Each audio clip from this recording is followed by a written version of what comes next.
like to do is kind of tell you our story and weave into it things that were helpful for me that Jacob did well, things that were helpful for him and his mindset and perspective.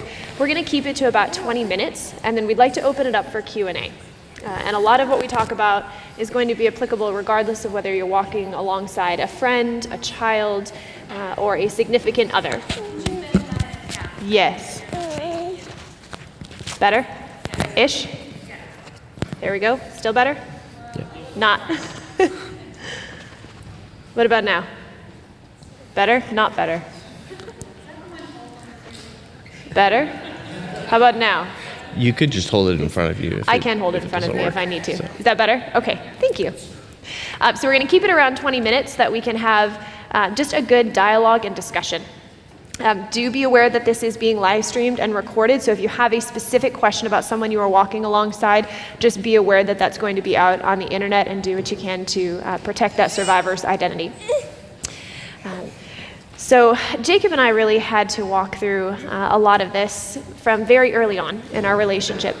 It was something that I was aware, really from my perspective, could be a make it or break it issue.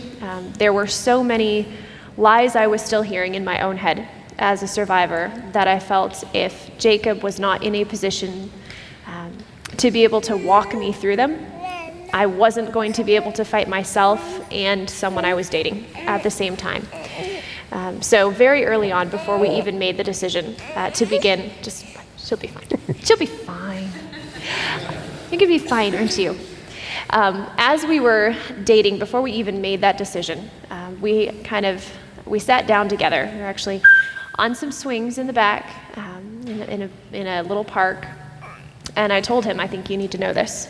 And I told him what had happened, and then I just kind of waited, just to kind of see what he would say. And he was the first person outside of my parents that I had ever told what had happened, so it really was kind of a test case for me. And his response was far beyond, honestly, what I had prayed for God to be able to do. He said, "I am so sorry that happened to you. This is not your fault." And those two things were really key for me, because the first thing he did was he spoke the truth about my abuse. And survivors need to hear you speak the truth, because the lies that they are hearing in their head are so loud that they can't fight you and their own mind. They need you to speak the truth for them when they can't speak it to themselves. And then he grieved with me. He recognized the damage and he grieved that loss with me. And then he combated the lies that I was hearing with very specific truth. This is not your fault. This is not your shame. And then he also did one other very key thing, which was acknowledge what he didn't know. Which was a lot. Which was a lot. And even just saying, I don't know all of what to do, but it will be my privilege to walk through this with you. And so from my perspective, I had, this was the first time that Rachel and I had met face to face. We had been corresponding for a couple of years at that point, written hundreds of pages of correspondence back and forth. And I flew down from Canada to Michigan, and I didn't know what I was bringing to the relationship.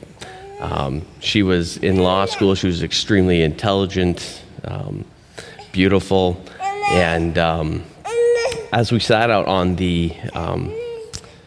those swings that night, and she disclosed to me what had happened to her in fairly general terms, the thing that immediately struck me was how what had been done to her attacked her very identity. Out of anybody I knew, she had the most cause to celebrate her accomplishments, to say, I'm somebody, I'm smart, I'm accomplished. And yet what had been done to her very clearly made her feel like she was worthless.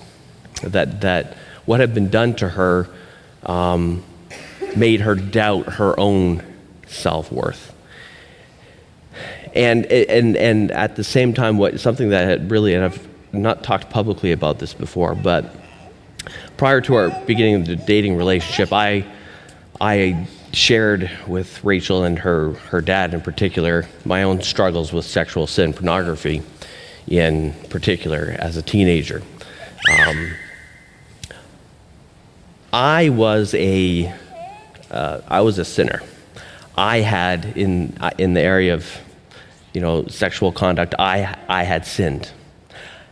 My own sin did not bring me the shame that someone innocent felt. And that reality just hit me like a ton of bricks. And I had never, honestly, prior to coming to this relationship, really thought about sexual abuse. I mean, like most people, you would say, yes, it's a horrible thing, but I'd never thought what it would look like to walk through this. And so when she first disclosed to me, and she was sitting there, that image of her perched on the swing, vulnerable, terrified, it's just emblazoned in my mind. I didn't know, I hadn't read any books, I hadn't had any training, and just I by the grace of God, I thought, this is it. I'd been thinking about marriage, I've been thinking, what does it look like to lay down your life? And as men, I think we often like to think of, well, I'm going to go to war, I'm going to shoot the robber in the house if he breaks in at night. And those are all fine and good as far as they go, but I think that the call for servanthood and servant leadership and to lay down your life is far more mundane and less glamorous. And so by God's grace, at that time when she said that, I said, this is it. This is what God is calling me to do. And I don't know how I'm going to walk this road. I don't know the techniques, but I am going to love her and serve her as best as I can. And starting with so what it started with was the recognition that this was an injury, so to speak. This was real. This was not just something she was making up. She wasn't being dramatic. And so that as we walked forward, I had to learn how to help her. I had to learn how this had impacted her. And I think that for so many pastors and so many significant others in relationships, and even parents, there's that tendency to think, just get over it. It was, I don't know if you saw Barbara Streisand's comments about Michael Jackson's victims. It didn't kill them, she said. They got married. What's the big deal? And whatever else, that cannot be your response. You might not know what you're supposed to do, but showing that this injury is real, affirming them, that's got to be the first step. And I think that by God's grace, that was able to be the first step in our relationship. And that mindset as you approach whoever you are walking alongside, this is a lifetime of service to that person. And that just meant the world to me. And Jacob shared that with me on the swings, was that was a huge mental shift for him. This is how I can serve you. And to have that kind of affirmation, rather than him contributing to the guilt and the shame that I felt, was incredibly healing. It was honestly far beyond what I had expected. That is also not the end of what we had to work through. So as our relationship progressed, one of the things that that I communicated to him early on was, I will probably be able to say I love you sooner than I can say I trust you. And that dynamic of trust is something I want to dig into a little bit, just to help you understand why trust is so difficult for survivors, and how to walk alongside them as they learn to trust. We talked a little bit about it last night, but just the idea that even very innocent things have often been wielded against the survivor. So, one of the things that I have struggled a lot with looking back on the situation with Larry is at what point, I ask myself the question, at what point should I have known better? Was it when he complimented my shoes? Was it when he gave me a side hug? Was it when he put his hand on my shoulder as he walked out of the exam room? At what point in this grooming process should I have known better? Do I start suspecting everybody who says, hey, you look nice today? And so one of the things to be aware of with survivors is that there are going to be triggers for them, things that remind them of their abuser that are completely innocent that you do, but that is going to create a very strong reaction in the survivor. This is not your fault, but it's also not their fault. It is a wound that you are both walking through together. So to be able to even have some of that dialogue, are there things that I am doing? Are there things I should avoid doing? If you notice a reaction in the survivor that you're working with, ask the question and then wait very patiently for the answer. Sometimes it would take me half an hour to 45 minutes easily to be able to verbalize to Jacob what I was processing, because it took that long to be able to put the words to it, even though I knew I was safe with him. So don't be afraid to ask those questions, but also be willing to sit with the survivor as they get to the point of being able to answer. Be willing to follow their lead. If they say, I can't talk about this right now, be okay backing off, but also let them know, I respect that. It's also really important to me to understand when you are ready. I would like to have that conversation so that I can serve you better. And I think that from the perspective of someone walking alongside of a survivor, it's important to not take any of it personally, and not to have a selfish outlook on it. And what I mean by that is there are normal things in the course of a relationship that we're often told you get out of a relationship: physical intimacy. I don't just mean sex. I mean things like holding hands. That was the first time we held hands was, I had it's going to be great. We're going to walk holding hands, and it's going to be so romantic. And what happened was she became distant and withdrawn, and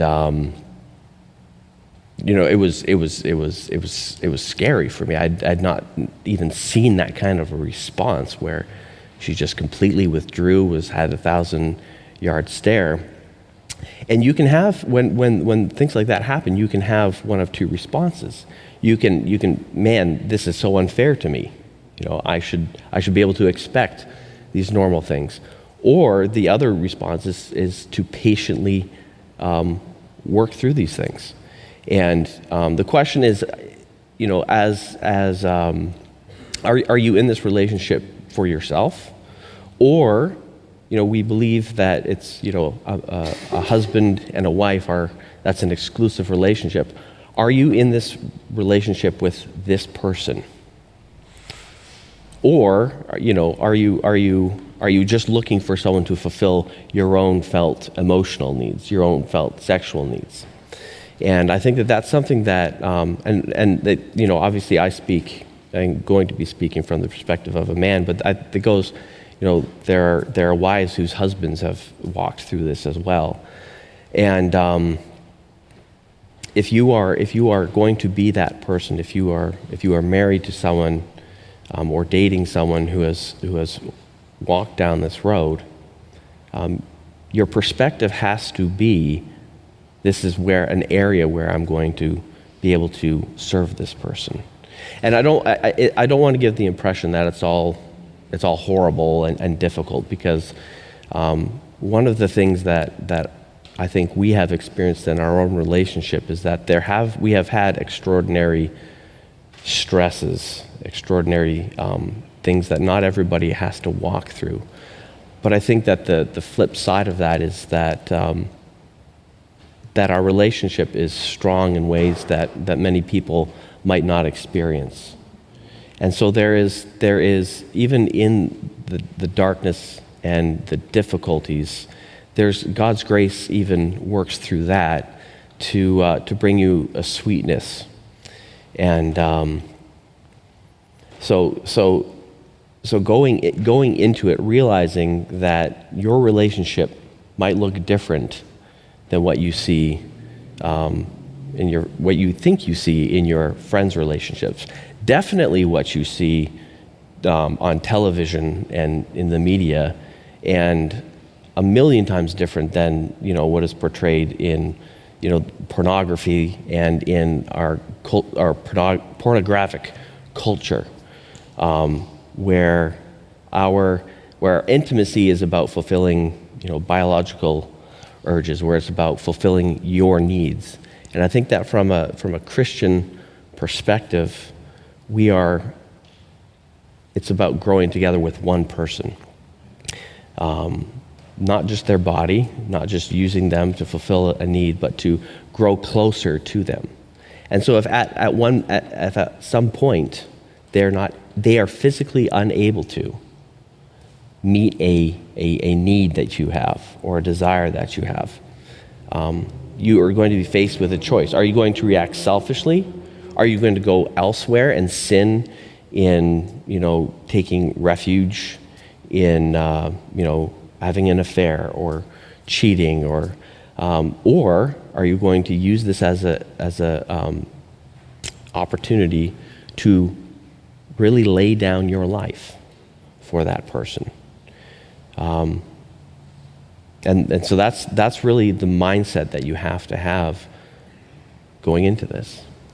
And because of all of these dynamics, both of us do strongly recommend that those of you who are walking alongside survivors recognize the limitations that you have as you're walking alongside them. Professional help from a Christian counselor or a Christian psychologist who has expertise in trauma is incredibly important. You need to understand these dynamics as you walk alongside them, but you also need to understand that many times a survivor is not even going to understand why they are having that response. It took me years to be able to identify why I did certain things. And the only reason I was able to do that was because I started reading material from Christian psychologists and counselors and going, oh my goodness, now I understand. Now I get why this happened. And that was, for me as a survivor, was incredibly important because I couldn't deal with a lot of the coping mechanisms I had developed until I understood why I had developed them. But you need somebody who understands trauma, who understands the neurologic and the physical responses to trauma, how memories work, how things are stored, to be able to walk you through that process. And particularly for those of you who are going to be in some form of ministry. One of the things that we want to talk about today are some of the very odd ways that survivors may cope. So that as you are walking alongside them in a ministerial capacity, you A, understand your limitations, and B, you are able to look at root causes rather than just addressing surface issues. So we have been very blessed to a large degree because I grew up in a stable family that modeled godly sexuality for me, that I was spared from a lot of these responses. But most survivors aren't. And so I want to delve a little bit into some of the sexual difficulties that are going to result when you are dating or marrying someone who is a survivor, particularly from the standpoint of those of you who are walking alongside that couple, or who are the person that the couple comes to and says, we're having trouble in our marriage. You need to understand what questions to ask and also how to get them professional help as you walk alongside them. So as you can probably presume, dealing with sexual intimacy in marriage after you've been a survivor of sexual assault can be very difficult. And part of that is because, again, of how those memories are stored. When something reminds you of the abuse, you start to re-experience those memories. You're not just watching them, you're actually re-experiencing them, which means oftentimes survivors will react against their spouse, not because they don't think their spouse is safe, not because they don't love their spouse, not because they don't want intimacy with their spouse, but because the memories that are at the surface are triggered when their spouse touches them in a way that is reminiscent of the way they have been abused. This can create significant marital tension because one spouse will shut down physically and the other spouse will respond in confusion or frustration or often even anger, not understanding. So from the perspective of a spouse, and someone who's walking alongside that husband or wife who doesn't understand why their spouse is shutting down, one of the key things that you need to help them understand is this is not a choice their spouse is making. Their spouse is not choosing to not want to engage with them sexually. They're not choosing to have a flashback. They're not choosing to respond and react this way. They are working through the damage. And to be able to help those spouses grieve the ramifications and the consequences together is incredibly important. They are not enemies. This is a wound that one has suffered, and now they both have the consequences from it, and they grieve it together. And this is actually a very powerful way to communicate, even to those around us, how serious our sin is. We were probably a year and a half or so into the court case with Larry when my children started articulating, I really wish that bad man hadn't done bad things, Mommy, because you have to be gone all the time right now. And they were feeling the stress and the consequences of what I had experienced 16 years earlier.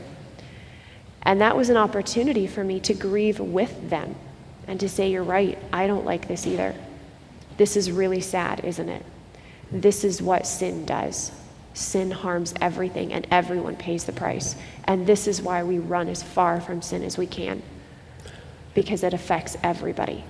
And I think that is a very useful perspective to have, whether you're a parent, a spouse, is to be able to make it about us. Obviously, Rachel was the one who was had a crime committed against her, was sinned against. But by being able to grieve with her the impact it has had on our relationship, on our family, it creates a sense of this is something you are working on together. If you have a perspective of, I'm frustrated that we can't have sex tonight, and acting resentful, and we talk about this because this happens like more than you would want to know, where people are, husbands get angry at their wives, for this, and because they've been taught and told that they have an untamable biological urge, and they should be able to fulfill it whenever they want. And even Christians sometimes unwittingly will portray that kind of a view of marriage from the pulpit and from conferences. But if you are a husband and a wife, Scripture teaches that husbands and wives are one flesh.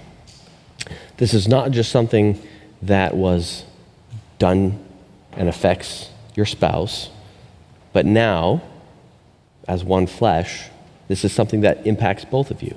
And to be able to come alongside and grieve, not to make yourself out to be a victim. I'm not saying that. Don't, I'm just as much a victim here as you are. But to be able to come alongside and say, I am so sorry.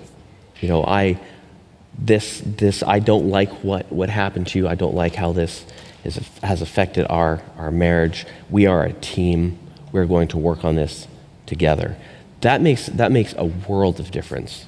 So that when your spouse has that response, that when they're triggered, when they withdraw, they know that you have their back. They don't have to worry about suffering through the flashback and then also trying to placate you and apologize for that, because this is something that you are working on together. And something that was very helpful for me was to just imagine what, when if your spouse was in a vehicle accident and suffered, great physical injuries that, made certain things painful, or you would not resent that. You would not, at least I would hope you wouldn't. You wouldn't blame them. But as a husband and wife, this is something that you are working on together. And so just realizing that this is a very real injury of a different type was very helpful for me when those difficult circumstances came up, when those when she was triggered, when we had to have those difficult conversations. And I think that imagery, for those of you who are walking alongside a survivor or walking alongside a couple, or a parent that is walking alongside a survivor, to help them translate, what would you do if this were physical? If you could see the wound, if you could see the cast, if you could see the stitches and the surgical scars, how would you respond? Would you look at your child who has a spinal cord injury and say, why do you need a therapist? Why do I got to go to physical therapy every week? I'm tired of driving you to physical therapy. Or would you recognize that physical therapy is vital to helping the child restore function? If you are a spouse who had, a husband or a wife who had a broken leg, would you say, why are you using crutches? Why do you need these coping mechanisms? Why do you have these crutches? Throw away the crutches. To help people translate, what would you do if you could see the injury? Okay, well, the injury is no less real. You're dealing with something that is just as real as a broken bone or a surgical scar. And to help them be able to think that through and to ask themselves that question is really important.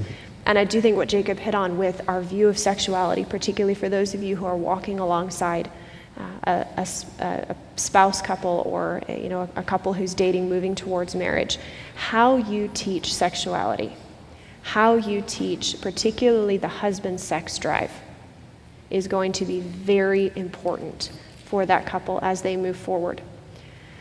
We often have an imbalance, particularly in conservative churches, with how we teach sexuality, where it is taught more as this is a man's need. This is for the man's satisfaction. This is a required thing that men must have all the time, and your job is to fulfill it. That is an imbalance. Go back and read the Song of Solomon. Sexuality is a gift to both genders. Sexual pleasure is a gift to both genders. And that unity that you are to see in marriage, it is a picture of absolute vulnerability and absolute safety for both genders, not just one. And when we teach sexuality in a way that it is only for man's sexual fulfillment, only for the husband's fulfillment, you have created a scenario where the wife feels incredible guilt if she is suffering some form of injury that prevents her from always sexually satisfying her husband. You have put the husband in a position where he has a very selfish, almost pornographic view of sexuality. And I think we need to realize that pornography teaches men it's all about you. But an imbalance in conservative Christian theology also teaches men it's all about you.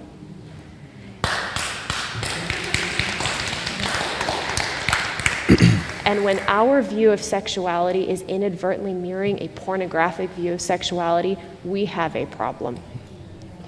So please be very careful, for those of you in ministry, how you teach a biblical view of sexuality. And to teach it in a way that you are working together to celebrate this gift that God has given.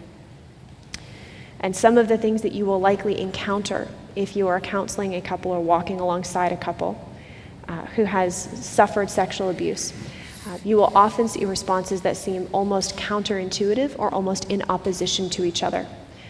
Many sexual assault survivors actually wind up suffering from sexual addiction, where they have become almost addicted to the physical release because their body has been trained for so long from such a young age to crave that sexual release. And this also happens because intimacy has been completely separated from the biological function of sexuality. So to many sexual assault survivors, in their mind, sexuality is only about the physical release because that's the only way they've ever seen it modeled. This often results in sexual assault survivors being very aggressive sexually, and yet also unable to experience true intimacy, where they crave the release, but they cannot be unified with their spouse. This can take the form of having to role play in sexual encounters in order to be able to have release, needing to use alcohol or other substances so that they can calm the fear and the flashbacks they're feeling and yet get the release that they crave. This can take the form of varying degrees of swing where a survivor will be very aggressive for a time period, but then also start experiencing and reliving the trauma from the abuse, and so they shut down completely and then become completely sexually unavailable. And their spouse doesn't understand how he can be married to someone, or how she can be married to someone who one day is very aggressive, or for a month is very aggressive, and then becomes completely withdrawn. All of this is a result of the trauma that has been experienced, the coping mechanisms that have developed, the way the survivor's body has been trained. For those who experience sexual abuse very early and continually from a young age, sometimes their body is only able to respond sexually if the encounters are violent and aggressive, because that's the only way their body has ever experienced sexual touch, which is not right. But that means that the amount of retraining their neurologic system to respond to healthy sexual touch, retraining their emotions, retraining their body. And that is far beyond what most pastors are capable of doing. And so the reason that I paint this picture for you is to emphasize again, pastoral care and church care is vital and important and needed. But you cannot do everything. You are not trained to do everything. You need to know what to look for to be able to walk a couple towards saying, I'm going to walk with you through this. But we also need to make sure that you are getting expert help from someone that is trained, that can teach your body how to respond healthy, that understands the neurologic patterns that have been formed. So please know your limitations. Don't be afraid to ask those questions. Don't be afraid to engage, but realize how deep the damage is. And how much specialty is really required in helping heal that injury. Just like if you had a parishioner or someone you were ministering to who was in a car accident and had a spinal cord injury, you would not take on the role of pastor and physical therapist, unless you're a trained physical therapist, and usually you don't get to do both. So in the same way, please do not try to take on the role of both pastor and Christian therapist or counselor or trauma specialist. Your role is vital and it's important, but it's not all-encompassing. Well, we could probably keep going, but we had wanted to take some time for some questions. So if you just wanted to raise your hand, and Jamie will come and bring the microphone. Yeah, we've got about 20 minutes left before lunch, so we would love to just have a good discussion. And if there is something that you have been wanting to ask a survivor, don't go ask the survivor you're walking alongside. Ask here and now, okay?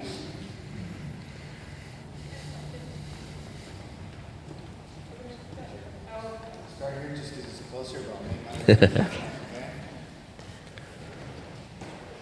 How would you go about helping someone find a good therapist?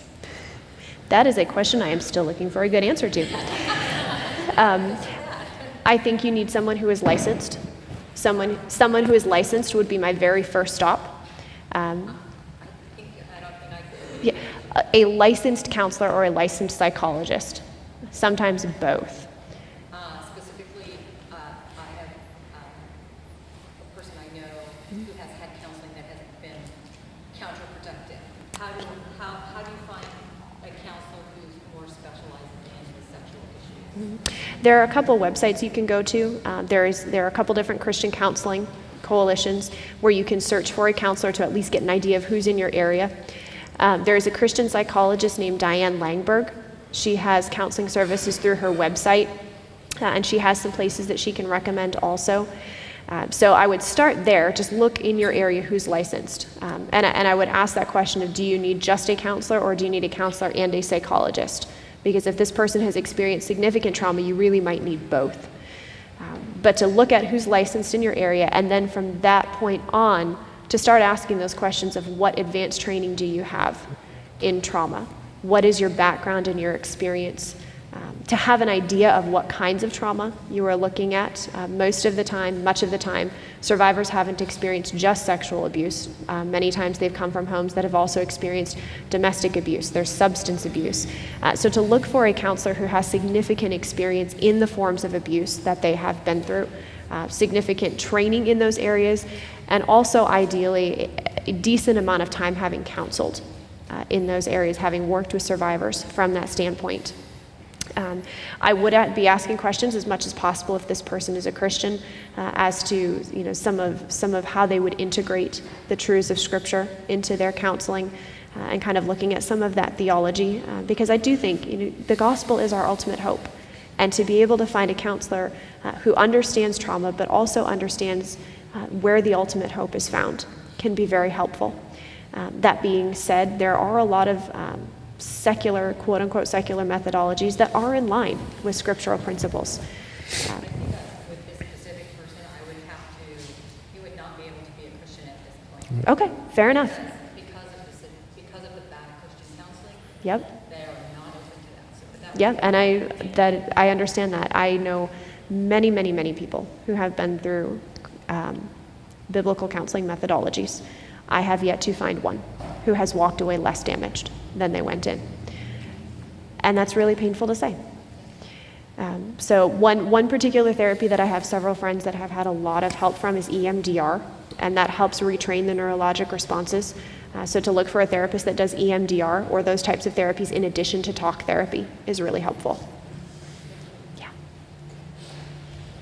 So listening to the pastors last night and thinking about the struggle that they have when someone reports abuse, and the things that since he's holding his son, since they struggle with protecting their own, is there an idea or plan for an outside Christian organization where they can take that kind of like an overseer of all of us as members of a church, where they can go there and the pastors have this, I guess, outside investigation type thing going on? Is Yes. that possible, or is it happening? It is best practices and standards to have that in place before the event hits. Yes, absolutely.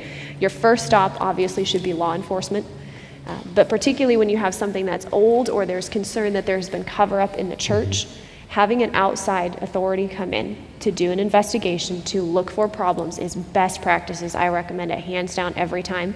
The group that I recommend hands down every time is, fortunately for you, here today. Boz Chividian's group, Grace, Godly Response to Abuse in a Christian Environment, is the best I have ever seen, both at training and at response. They offer extensive and comprehensive training for churches that really get to the heart of the issue, that are looking at, how do we understand abuse? How do we understand the mind of a predator? How do we understand the damage from abuse? Understanding the pitfalls that churches often have, and training in light of those dynamics. They also have an investigative arm with trained, skilled investigators, many of whom have background in prosecutorial work or investigative work, so they're qualified to do these types of investigations. They understand what evidence looks like, and they are committed to the truth. That's a very difficult dynamic to find. There are other secular groups that can do things from an investigative purpose. There are a couple I can recommend. But I do think, particularly for a church, having an institution like Grace is excellent, because Grace understands a lot of the theology that goes into why abuse is mishandled. And that's really invaluable for a pastor to be able to look for those theological blind spots. So Grace is my top recommendation every time, hands down. And one of the things, too, with organizations that mishandle abuse, it's not as though they're really good in all other areas of seeking accountability, and then they just accidentally mishandle this issue of sexual abuse. No, if it goes back to their ideas of leadership, goes back to the idea of authority, and so I mean, in Presbyterian circles, you should and ought to have that the accountability that the Presbytery offers. In Baptist circles, there's other ways of going about that accountability.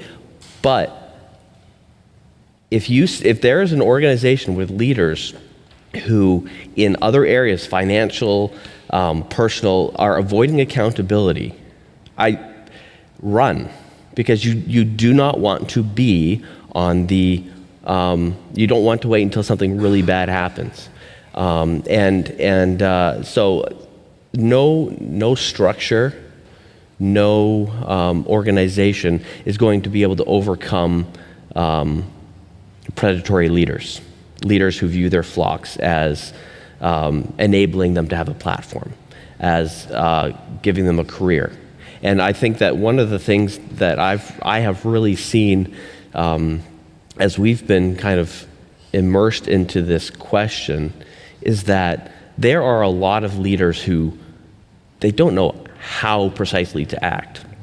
But the ones who are committed to being godly, biblical leaders and loving their people, they'll eventually, do the right things. They might have missteps. Leaders who are intent on protecting and building little kingdoms, they might never have a situation of sexual abuse, where they could possibly cover it up, but they would. There's no accident here. This is not a complicated question. And so I think Boz is going to talk about some of this. How we view leaders and how we structure our churches, how we have accountability both from the congregation to the leaders and the leaders to the congregation, it really truly matters. So that's a hobby horse I could really ride for a long time, but I'll just leave it at that. I do think that's really important for those of you, again, who are going into ministry. Put a lot of thought into your view of authority and how you are going to be accountable to your congregation and where your congregation can go if they have concerns about you, and make sure they know it. Our little Reformed Baptist church in Louisville and the one we were at in Kalamazoo, Michigan, both do an exceptional job of this. We have actually heard preached from the pulpit, this is what an abuse of authority would look like. And also from the pulpit, this is who you go to if you feel like your pastors are out of control. Where it's an independent 1689 confessional Baptist church, there's no presbytery over it, none of that. But because the pastors have a biblical view of their office, they seek accountability. And because they're congregationalists, they say, this is how you as a congregation hold us accountable. Look for that kind of leadership. So between your talks this weekend, various efforts that you guys have made on social media, the articles and things that you've written, Jacob, I think I read a research paper that you wrote in 2016 on atonement in light of the feminist critique. Mm-hmm. So much of your effort has been at tackling what is ultimately describable as bad theology that enables, propagates a culture of abuse, and not only abuse in the church, but that further harms abuse victims. And so in that sort of struggle against that theology that it's been around for decades to centuries, do you feel like now we're moving in the right direction in light of Me Too, Church Too, and what remains to be some of the largest obstacles in that fight? In the you had the Reformation, which was addressing bad theology, which was leading to bad practice. And you saw a revival. You saw better theology. You saw more accountability. And yet, it never led to perfection. And so I think that in some, I don't want to overinflate what's going on right now and say it's on the same impact as the Reformation, but what you do see is a growing awareness of certain truths that have been misunderstood, misapplied. And so in one sense, yes, I see that there is a growing awareness of even not so much good theology, but how we have not applied our good theology. So in my work as a doctoral student, what I'm doing, I'm not reading, progressive liberals. I'm actually going back and reading John Calvin and Herman Bavinck and Benjamin Beddome and, these particular Baptist pastors from the 17th century. And I think that the theology is there. What has often been missing is the moral courage to be zealous for good works. And so, as a seminary student and a PhD student, one of my personal tendencies is to have this idea that if we just have the right ideas, if we just have the right theology, then everything else will fall into place. And I think that's not particular. I mean, you can't have bad ideas, but you need to have people who have good ideas and also the moral courage to do what is right. And I think that the courage part is what we are lacking right now. The courage to, speak out against those institutions that might be able to offer us a bigger church, that might be able to offer us a teaching position, these big alliances that we build up. And so I think that the big question of if we are going to be moving in the right direction will be found in what does it look like for the average church member in our churches. Rachael is in a unique position because of her training and because of the notoriety of the case, because she's a Time 100, and a Glamour Woman of the Year. And so people listen to her. Sometimes. Yes. Well, and they don't publicly disagree with her because they've seen what happens to people who do that. But privately, they're not very nice. Yes, and so there's a sense in which you can say, oh, that's great, but the real question is what happens in our churches for the person who has no ability to call in the newspapers, for that woman who says, yeah, your pastor who is bringing millions of dollars of revenue into your church, you've got a multi-campus site, she's a single mom or she's a teenager, or she offers nothing to you but an opportunity to do what is right. That is going to be the best test of whether we are making progress. And I think that as a you can look at evangelicalism, or you can look at these things and fret about what's going on, and that is exhausting to try to change. We're embroiled somewhat in some of what's going on in the Southern Baptist Convention, trying to and pray for those leaders who are wanting to do the right thing in there, because that's utterly exhausting. You as a person, you can worry about what's going on in the world in general, but I think that what really needs to happen in churches, in your heart in general, is what are you doing? How are you responding to the situations that come to your front door? And I think re-examining a lot of those core theologies that we've been talking about is incredibly important, because one of the things that is a little bit different when you're dealing with a church abuse situation or a church who's enabling abuse or responding incorrectly to abuse, they're not just motivated by money, fame, and power. Certainly not consciously most of the time. Most of the time in churches, they believe something theologically that is leading them to do what they're doing. They have an imbalanced view of their own authority. They have an imbalanced view of counseling. They have an imbalanced view of forgiveness and justice and reconciliation. They have not ever learned about predators and how manipulative they are. And so when a husband who is a domestic abuse perpetrator or a pedophile in the church turns on the tears and expresses grief, awesome, we got repentance, we are good to go. Because they don't understand how perpetrators work. Because they haven't gone outside of the four walls of their church to get an education, because they don't believe they need to, because of their own view of authority and their view of what God has equipped them to do.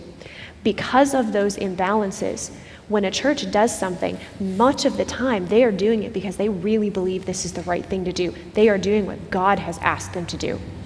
And so when someone raises their hand and says, I don't think this is right, I have concerns about this, now you're persecuting them for doing what God wanted. And so rather than re-examining what they've done and coming to it humbly, they circle the wagons because they legitimately believe they are under the persecution of someone who is divisive, someone who doesn't want unity, someone who wants to ruin good men of God, or a woman who's been scorned, someone who is angry or upset because they've suffered abuse, and now they're transposing that on the church in general. And they really believe that's the motivation behind it. They really believe they have done the biblical, godly thing. So rather than submitting to accountability and transparency, they actually buckle down tighter.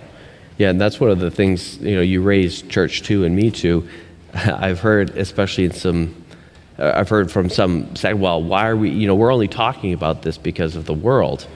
I'm like, yeah, and that should not make you scoff and dismiss it. It should make you weep that we've been sitting on this truth for so long, and rather than being able to, when this cultural phenomenon, if you want to call it that, came up and the world started realizing the devastation caused by this problem, that we couldn't come along and say, yeah, we've been talking about this in our churches for a very long time. No, now all of a sudden we're having to play catch up.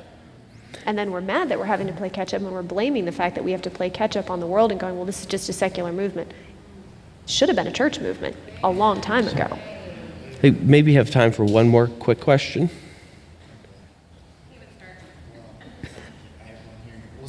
Okay. Okay, we're good. On the back of that question and the previous question, how does a husband of a survivor, how can I go to my church or my leaders who don't necessarily understand? How can I ask those questions to try and get them in a place where they can offer that sort of ministry or be in that place?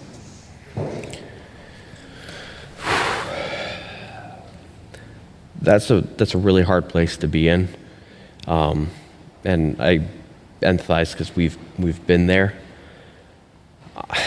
I mean, honestly, the first place you start with is you talk with them, and you know, it's not about me too. It's not about, hey, I want our church to be cool. And on what you say is, this is a pastoral care issue. You say, we're in this church because we believe that's, you know, a place that God has provided for my family to receive care because it's commanded in Scripture. And you say, we want to grow here. And if, you know, you as a husband, especially with your wife's permission, if you can just from a place of I'm not angry, I'm not bitter, but this is something that hurts. You know, when she hears you say these things from the pulpit, this is what. And I'm not saying, you know, you go because your wife isn't qualified to, but sometimes, especially if you're dealing with pastors who aren't, you know, very sensitive or don't think this is an important issue, it can be very traumatizing for her to try to explain these issues to them. So that, and honestly, I think that if it's a place where your wife continues to be hurt, and this is a very difficult step to take, but if it's a place not of healing but of hurt, and you have other options, I would look for another church, because again, as I said, this is not indicative of you know, they're great in everything else, but it's a deficiency of an understanding of pastoral ministry. And if they are not able to, this is not rocket science, especially from the pastor's position, who are not, you're not the doctor in this position. You're just supposed to be coming alongside, supporting, helping, preaching the gospel to this person. If you are unable to do that, there's something drastically wrong. Usually what you will find as you start to poke around these issues is a very clear distinction will happen. You will either find that you have pastors who are men who desire to learn, who have the humility that we are all commanded to have in Proverbs, who understand that they are held to a higher standard and that they will incur a stronger judgment, and they will desire to learn and hear and grow. Or you will find that their view of authority makes it impossible for them to hear you. Yeah. You will find one of the two as you walk down this road. And I agree with what Jacob said. I think the decision about whether or not you go together really has to be made between the two of you. There have been times that we have approached things together, and there have been times that I said, I am not going and sitting in a closed room with these men because I don't feel safe. I know what they're saying about me behind closed doors. There is nothing that I can contribute to this conversation right now. And so you make that decision together. I think it's important to remember that the problem is not the church. God gave us the church. The problem was then the church is not doing what it's supposed to do. And if you find yourself in a church that is not doing what God intended for it to do, that is not led by men that are described as the type of leaders that God has asked them to be, it may be time to find a church that is.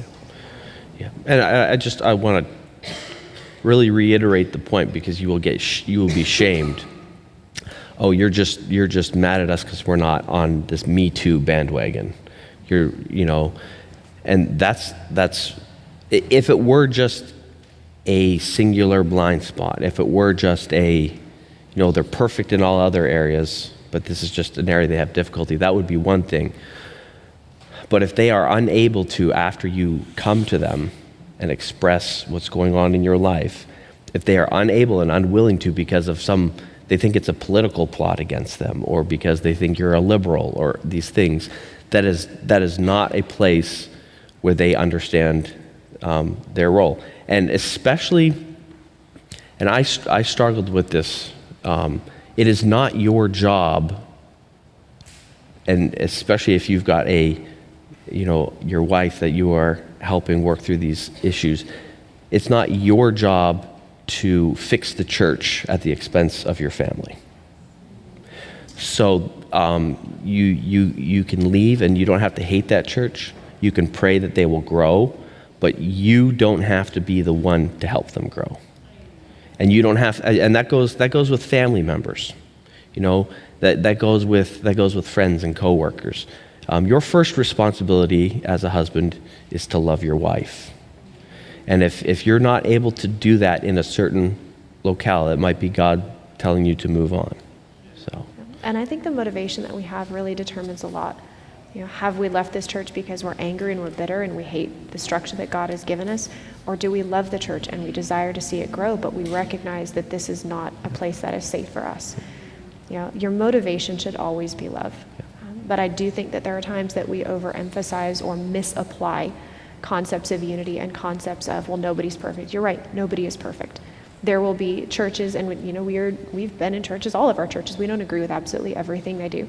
But we can look at these men and these leaders and say, these are godly men that we trust and that we respect and that we love, and we are growing together.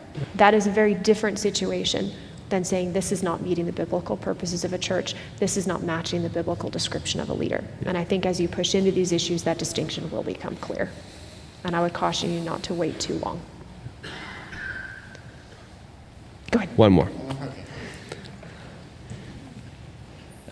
Thank you very much. Followed your case for a while, and my wife and I were excommunicated from our church because the music minister came on to her, and she's a survivor of childhood sexual abuse, and when she disclosed that to him, he, as a predator, saw that as the case. I continued to go to the church and tell them that they're wrong, and then they excommunicated us. And I'm pretty hopeless about finding a church. I don't know how to find it, and it really discourages me when people view this as a theology problem. You've talked a lot about science and the trauma, and we found a lot of healing with secular therapy. Yeah. The Christian therapists want to talk about sin and stuff, and I'm not saying there's not sin, but it just feels to me like there's a fleshly element where we can only see what we can see, and so many illustrations you've used in your talk have been ones that I've thought of as well, where if I was laying on the ground with, the Good Samaritan, right, the traveler is beaten and beat up, and they can see that he's hurt, and yet when it comes to these sexual things or these psychological things, nobody wants to acknowledge that. Yeah. Is there any hope in theology without allowing the physical aspects of trauma to become integrated there? Like I feel like the church is just, it's like we're immune to that knowledge and we lack humility. I see no hope for the church until we can integrate that. I agree with you. I do think our theology of counseling is at the heart of a lot of why. If I could pick 1 to 2 things, that is the root issue. It's the theology of authority, and tantamount to that is the theology of counseling, because the theology of counseling usually follows the theology of authority. When a pastor believes that they have been given everything they need because they're God's leader and they don't go outside and learn, and then they try to handle everything, we have a lot of very serious problems. And those two I really do think go hand in hand. There are a few people who are doing some excellent work. in this field. Diane Langberg is somebody that I would point anybody towards. She is a Christian psychologist who understands precisely what you have articulated, and she has dedicated her life to trying to educate the churches. It has not made her friends in a lot of circles, but her work is just beautifully done. And those are the types of people from a what do we do now standpoint that I plead with pastors to listen to, because she is able to address those issues. Brad Hambrick is actually he's actually the pastor of counseling at a church down south, actually J.D. Greer's church. And I found Brad's materials a couple of years ago, and I was blown away with how clearly he could articulate the problems that we have in how churches counsel and why we have them, and the limitations on a pastor. So those would be two that I would point you towards to put before pastors, to encourage them to start understanding the limitations that they have, and to be able to start recognizing we are physical beings. And just like you as a pastor are not going to try to do heart surgery because you are not equipped to do heart surgery, or to do the medical care, you need to realize you're not equipped to understand all of these things. You need to do a much better job understanding them so you can walk alongside, but you are not the expert here. And one thing that I would just really encourage you is to give yourself time to process.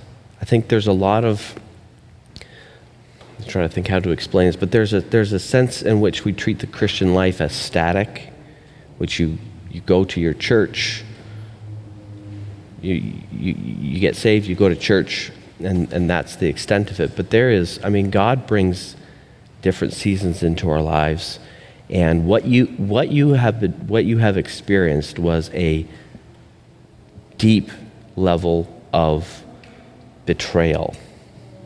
It was beyond wicked for these men at your church to use an instrument that God gave to the church to preserve the purity of the church.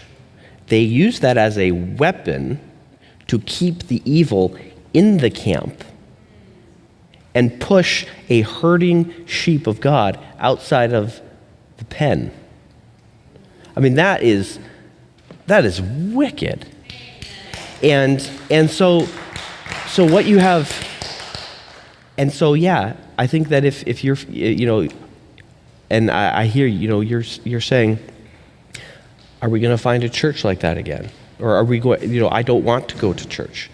That's completely understandable. And, I pray that you will find a church that would not, do that sort of thing. But don't feel that pressure right now to have it all figured out. The Christian life is full of a lot of pain, and the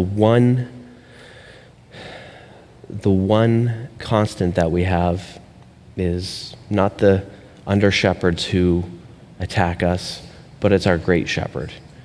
And I'm so heartbroken to hear that this happened to you. But I'm also not going to heap guilt on you to say you need to find a church immediately, because this was, this is something God's going to use in your life to grow. And I think that a lot of people are told that if they walk away from a certain institution, that they're walking away from the church, they're walking away from God. What you described is so far from God's design for the church that you haven't walked away from the church. And so I want you to, don't give up on the gospel, don't give up on Christ, don't give up on the church, but also at the same time allow yourself to, take what God has given you and to heal. One of the things that we have found helpful as we have had to walk that road of leaving a church to look for another one, we started by asking a lot more foundational questions. We have really changed the type of questions that we ask when we go and meet with the elders and we're considering a church. We ask a lot of questions about their view of authority. We ask a lot of questions about how they are accountable. We ask for specific examples. Can you give us an example of a time that one of the leaders has had to repent to the church? Can you give us an example of times that members have brought concerns to you and how those have been handled? We ask them to explain their view of unity versus divisiveness. We ask them to explain their view of counseling. Very specific questions like, who are you reading right now? Yeah. What sorts of materials do you point people to?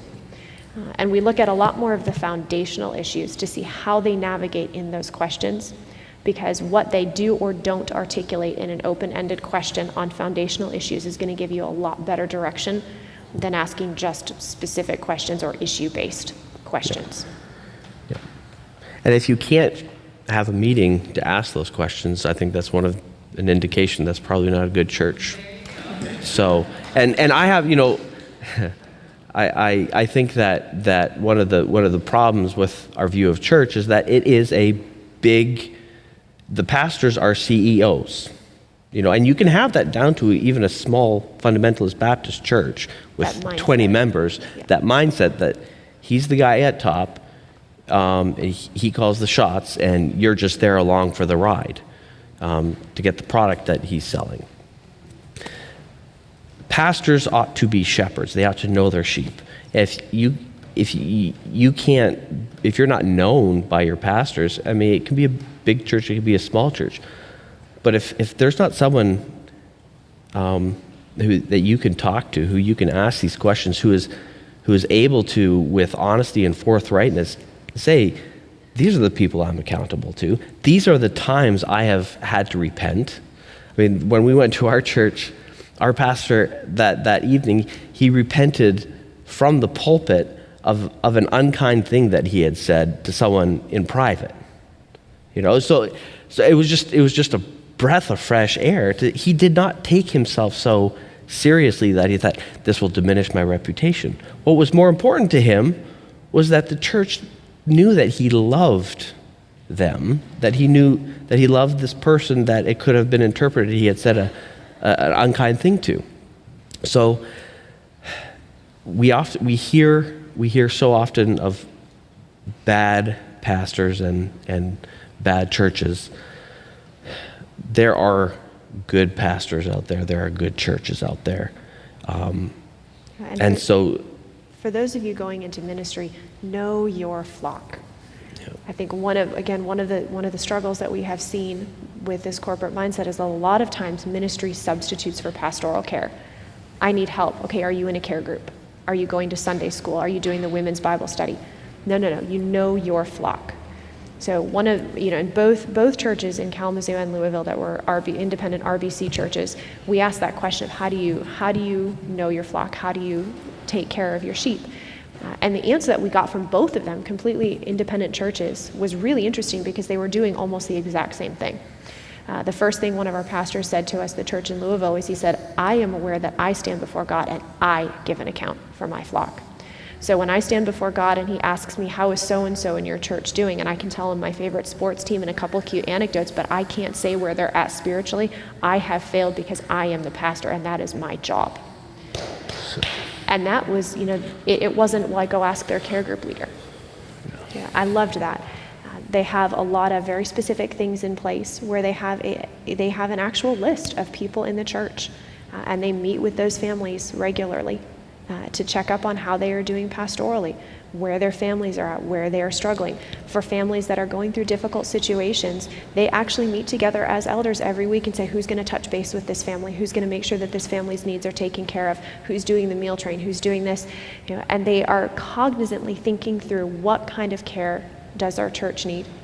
What situations is our congregation facing? Who do we need to touch base with this week to make sure that their practical and spiritual needs are being met? And then someone actually says, I'm going to do that. I will make sure that I touch base.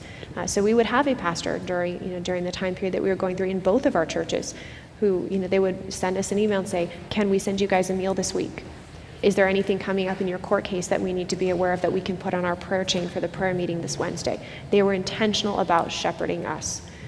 And so for those of you going into ministry, that would be one of the first things I would encourage you to do, is make sure you have mechanisms in place that you know your flock. You can't do all of the work, but you need to know your flock. All right, well, I think we went a little over time, but I hope that was useful time. So I guess we are going to be back here at 1:30, so that's an hour and a half. So go get some lunch and enjoy the sunshine.